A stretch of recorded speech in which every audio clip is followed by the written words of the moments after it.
Welcome back. March is National Nutrition Month, so we thought what better time than now to talk about implementing some healthy ideas into our lives. And today the focus is on diet disasters, and here to tell us more, Tracey True, a registered dietitian nutritionist.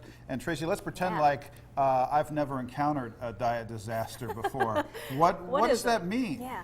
Well, there are a lot of ways to describe a diet disaster, but the best rule of thumb is to think about if it sounds too good to be true, then it probably isn't true. Right. We should always go with that, right? Okay. Yeah, exactly. What would you say is the first diet disaster that a lot of folks see?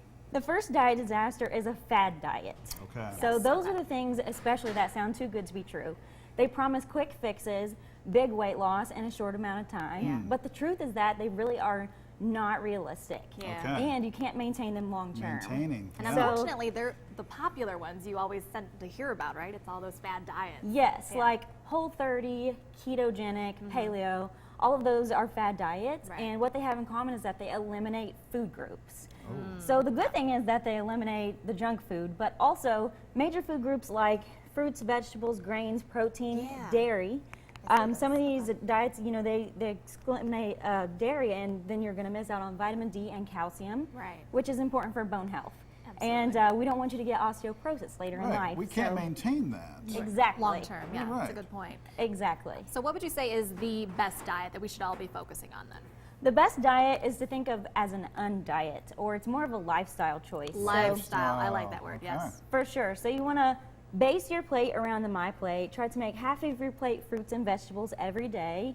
Add in nutrient-rich foods like dairy and whole grains, lean protein, and that'll really round out your nutrient profile. Make sure you're getting enough of everything every day. Okay. Portion size control, where are we falling here? Portion size control for sure. So read your labels, make sure you know what one serving looks like. And just try to model your plate after the My Plate, and that should definitely help you out. See, that's always where I fall into the trap. I'm like, this looks like one serving. Right, exactly. So today's National Oreo Day, and you know we're never going to not eat I don't know Oreos what you're talking again. about, Tracey. But if you pair it with the nutrient-rich milk, like you were saying earlier, then that can help you feel better about that choice. But also pay attention to your serving size on the back. My husband would say one serving is a whole sleeve. That's not the truth. So just make sure you're paying attention to that.